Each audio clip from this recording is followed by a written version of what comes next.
So I'm here with Ivan from GP59. We were just saying what his title was. So senior mechanic, but actually better than that now, aren't you? Better than that now. Yeah. Workshop Supervisor. Workshop Supervisor. Go way up there. Well, you're way up there.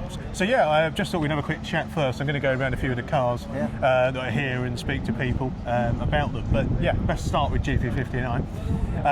Yeah, qualifying went well this morning then? Qualifying went really, really well. Really well. Prepped the car. I mean, obviously it took us like a couple of weeks to get over the fire damage issue, but she performed better than expected. Let's put it that way. She did really, really well. Well, because people may or may not know that, but yes, a few weeks ago, of course, there was a small fire on board. A fire incident. Yeah, and the turnaround has been phenomenal. Yes, it's been really pleased. Everybody knuckled down together, body shop, fabrication, obviously the mechanical team. Yeah. We all pulled our socks up a little bit. Just to get her here. She looks wonderful. So amazing. And Michael, the driver, obviously said just this morning, I've spoken to him already, but obviously mentioned that things went well. So we got the race later this evening.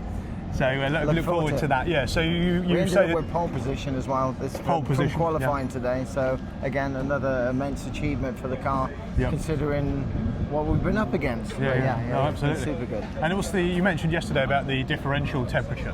Yes. You've got a monitor on that. So what are we looking at? Is it running at a good temperature? Yeah, it's running at a perfect temperature now. I'd say last time it was just literally just getting too hot and boiling the fluid inside the actual differential itself.